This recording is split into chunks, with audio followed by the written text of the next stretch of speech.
Olá, graça e paz do Senhor Jesus, que neste momento, ao compartilharmos a palavra do Senhor, você sinta toda a graça, todo o poder de Deus sobre a sua vida.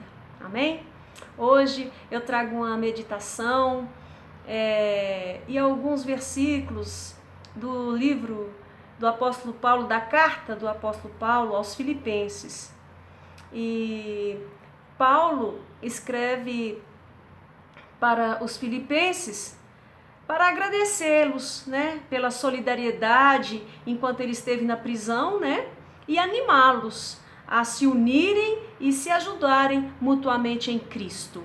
Os filipenses é um povo que traz muita alegria ao coração de Paulo. A cidade de Filipos era uma colônia romana, não é? Então, essa carta foi escrita em 61 depois de Cristo. O envolvimento inicial de Paulo com a igreja de Filipos está registrado em Atos 16. Paulo é impelido por uma visão, em Atos 16, 6 a 10, e Paulo e seus companheiros viajaram para Filipos, isso está em Atos. Durante sua breve visita, Deus realizou obras poderosas e uma igreja foi fundada na cidade de Filipos. A primeira igreja de Paulo em solo europeu foi aí. Paulo retornou lá em pelo menos 2 outras ocasiões a fim de fortalecer aqueles que creram no Senhor Jesus nessa cidade. Ele fala com liberdade, e ele esteve confinado, e enquanto esteve confinado, Paulo tem a liberdade de falar aos filipenses. Colônia romana, essa cidade, ela é habitada em parte por soldados romanos aposentados. Seus habitantes desfrutavam dos privilégios de cidadãos romanos, Os privilégios de toda a cidade que era romana tinha privilégios. A ausência de citações do Antigo Testamento e de nomes judeus indica que a igreja de Filipos era composta principalmente por gentios. Paulo escreve essa carta para expressar tanto alegria quanto preocupação. A epístola é inundada de gratidão pelo modo como Deus estava levando adiante a obra da salvação entre os filipenses e pela ligação especial que existia entre Paulo e seus leitores. Ao mesmo tempo, a carta apresenta um tom sério. Os filipenses enfrentavam perseguição, e pressões e falsos ensinamentos.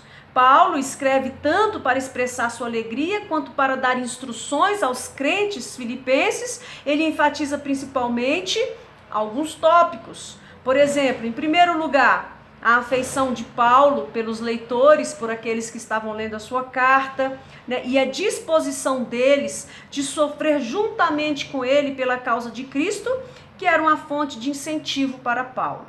Em segundo lugar, a alegria, O contentamento de Paulo tinha origem basicamente na fidelidade dos filipenses, e ele desejava o mesmo para eles como um antídoto para todo tipo de ansiedade que esse povo poderia estar passando.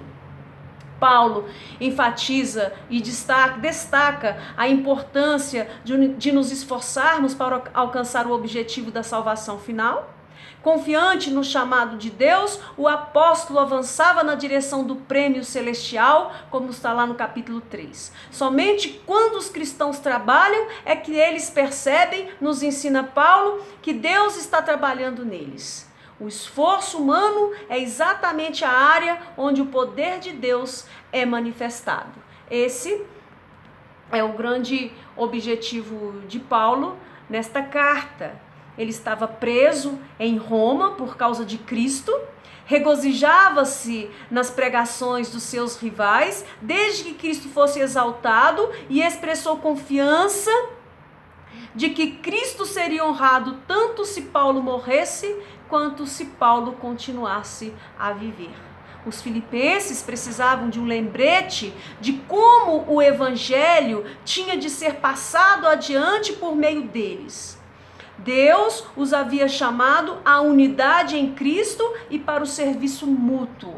Eles precisavam viver na vida presente com os olhos fixos no objetivo do seu futuro, no retorno de Cristo. Paulo pediu harmonia, Paulo pediu serviço e amor na igreja de Filipos. Tudo aquilo que Paulo escreve ao povo de Filipos é atual, serve perfeitamente para as nossas vidas, nos exorta, nos alegra e nos direciona. Então, o mesmo que Paulo pede naquele tempo para aquele povo, nos serve agora. Ele pede harmonia entre os irmãos, ele pede amor na igreja. Que Deus nos ajude. Paulo, no capítulo 1, no versículo 9, até o versículo 11, diz assim: e também faço esta oração, que o vosso amor aumente mais e mais em pleno conhecimento e toda percepção, para provardes as coisas excelentes e serdes sinceros e inculpáveis para o dia de Cristo, cheios do fruto de justiça, o qual é mediante Jesus Cristo, para a glória e louvor de Deus. Então, Paulo ama tanto esse povo, que ele diz: olha, eu oro por vocês, para que o amor de vocês aumente mais e mais em pleno conhecimento e toda percepção. Ele deseja que esse povo cresça, que o conhecimento de Deus desse povo cresça dia a dia e que o amor por Deus também cresça. Através dos estudos, através da nossa busca do conhecimento de Deus, é que o nosso amor por Deus cresce. Então, leia a Bíblia e venha conhecer, venha saber o que Deus tem para você.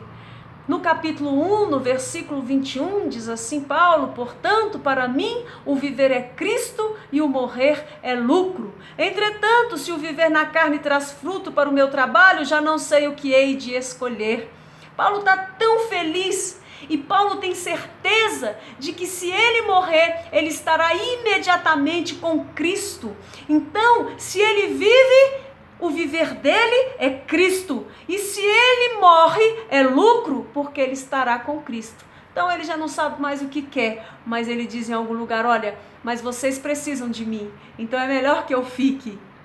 Glória a Deus por isso. E ele diz ainda, no versículo 27 do capítulo 1, a partir do versículo 27, vivei acima de tudo por modo digno do evangelho de Cristo, para que, ou indo ver-vos, ou estando ausente, ouça no tocante a vós outros que estáis firmes em um só espírito, como uma só alma, lutando juntos pela fé evangélica, e que em nada estáis intimidados pelos adversários. Ele exorta a igreja a viver acima de tudo de um modo digno do evangelho de Cristo. Ou seja, olha, vocês aprenderam, vocês sabem dos ensinamentos de Cristo, então viva conforme o evangelho de Cristo, aquele evangelho que Paulo tinha ensinado àquele povo. Paulo está agora lembrando a eles: viva conforme vocês aprenderam.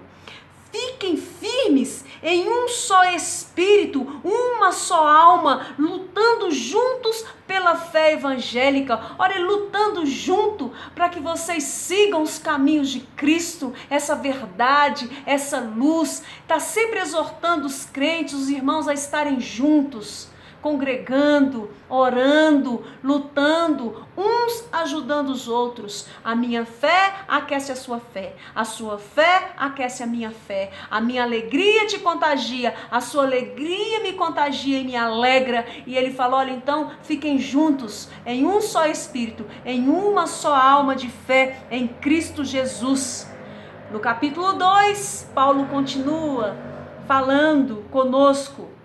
No versículo 1, a partir do versículo 1, se há, pois, alguma exortação em Cristo, alguma consolação de amor, alguma comunhão do Espírito, se há entranhados afetos e misericórdias, completai a minha alegria, de modo que penseis a mesma coisa, tenhais o mesmo amor, sejais unidos de alma, tendo o mesmo sentimento.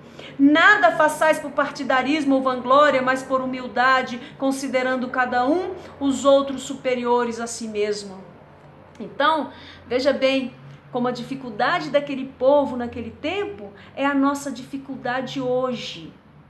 Ele está dizendo, olha, se eu posso dizer, se eu posso exortar vocês em Cristo em alguma coisa, em alguma consolação de amor, alguma comunhão de espírito, se há entranhados afetos e misericórdia, ele está dizendo, olha, vocês já me deixam alegres, mas completa a minha alegria, de modo que vocês pensem a mesma coisa, ou seja, que vocês não fiquem aí andando, seguindo todo ventos de doutrina, mas aquilo que vocês aprenderam de mim, do evangelho, né? Que vocês pensem a mesma coisa, que vocês tenham amor, que vocês sejam unidos, que vocês tenham unidade e que vocês nutrem o mesmo sentimento, esse mesmo sentimento de amor. Isso é tudo que nos falta hoje. Muitas vezes nos falta unidade, nos falta amor, amor nas palavras, amor nas nossas atitudes, na nossa maneira de falar, na nossa maneira de nos expressar. Às vezes nós ferimos as pessoas e as pessoas se distanciam, vão embora e nós perdemos as pessoas. E ele fala de humildade, para que a gente, olha, não façais nada por partidarismo, mas por humildade, sejam humildes, né? Considerai sempre os outros superiores a si mesmo, ou seja, deixa de arrogância, de soberba, né? Respeite o próximo, que você eleve o outro acima de você, e assim nós andaremos bem, assim nós andaremos em comunhão. E ele diz ainda no capítulo 2, a partir do versículo 5, tende em vós o mesmo sentimento que houve também em Cristo Jesus, pois ele, subsistindo em forma de Deus, não julgou como usurpação o ser igual a Deus. Antes a si mesmo se esvaziou, assumindo a forma de servo, tornando-se em semelhança de homens, e reconhecendo em figura humana a si mesmo se humilhou, tornando-se obediente até a morte e a morte de cruz. Ele está dizendo, olha, imita a Cristo. Cristo foi extremamente obediente ao Pai. Foi num ato de obediência ao Pai que Cristo veio ao mundo morrer por nós na cruz. Então, ele não se julga superior a Deus. Jesus tem humildade e ele foi obediente e morre a morte de cruz. Então ele nos exorta a olharmos para Cristo e vermos o que Cristo fez, como ele foi obediente, como ele morreu uma morte que ele não merecia, e ele se entrega por amor a nós. Então ele diz, olha, o nosso alvo é Cristo. Mantenha os seus olhos em Cristo, veja o que ele fez, e aprenda e siga, porque se tem alguém que nós devemos seguir, é Cristo. É o que nós aprendemos de Paulo. Tem no capítulo 3, ele diz assim no versículo 1, quanto ao mais, irmãos meus, alegrai-vos no Senhor, que toda a nossa alegria, todo o motivo da nossa alegria é no Senhor, que tudo que nós devemos fazer, tudo que nós devemos falar, tem que glorificar e exaltar o nome do Senhor Jesus. Glória a Deus por isso. E vamos então... E ele aconselha lá no capítulo 4, Paulo faz um apelo, não é? Está acontecendo algumas coisas, algumas discórdias ali, e ele faz um apelo, olha, seja a vossa moderação conhecida de todos os homens, perto está o Senhor. Não andeis ansiosos de coisa alguma, em tudo, porém, sejam conhecidas diante de Deus as vossas petições, pela oração e pela súplica, com ações de graças. E a paz de Deus, que excede todo entendimento, guardará o vosso coração e a vossa mente em Cristo Jesus. Seja a vossa moderação conhecida de todos os homens. A moderação é algo que nos falta grandemente hoje. Falta para mim, falta para você. Nós não somos moderados, nós somos exagerados na nossa maneira de falar, de nos expressar, de desejar, de querer, de ter. Tudo nosso é exagerado. E Paulo nos exorta a sermos moderados e que essa moderação no falar, no agir, seja conhecido das pessoas. para que eles nos vejam e digam: olha, Jesus fez uma obra ali naquele coração, naquela vida, e a nossa vida sirva de exemplo para as pessoas. Não andeis ansiosos de coisa alguma, em tudo, porém, sejam conhecidos diante de Deus as vossas petições pela oração e pela súplica. Ora, você está ansioso, você está ansiosa, você está com muitos problemas? Não se desespere. Pegue tudo que você tem no seu coração e na sua mente. Vá agora mesmo para o seu quarto e ore em segredo, porque Deus vai ouvir em segredo.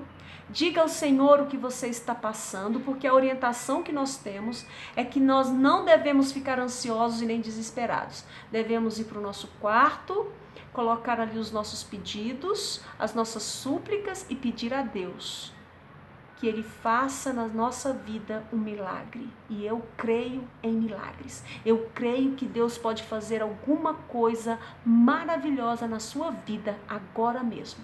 Ore e não desista. Persevere. E a paz de Deus, que excede todo entendimento, guardará o vosso coração e a vossa mente em Cristo Jesus.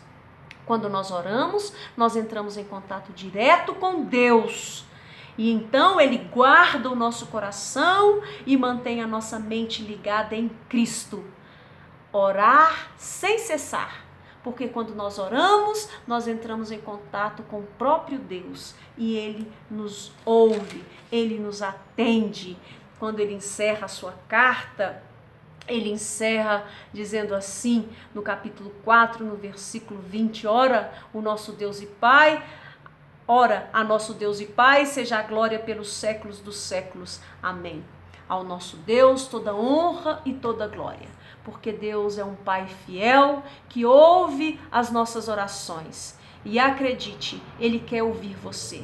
Ore ao Senhor, confie nele e veja o que Ele pode fazer de um ninguém, um alguém. Que Deus te abençoe e que você durma com Ele, que você permaneça com Ele todos os dias da sua vida, em nome de Jesus. Um abraço.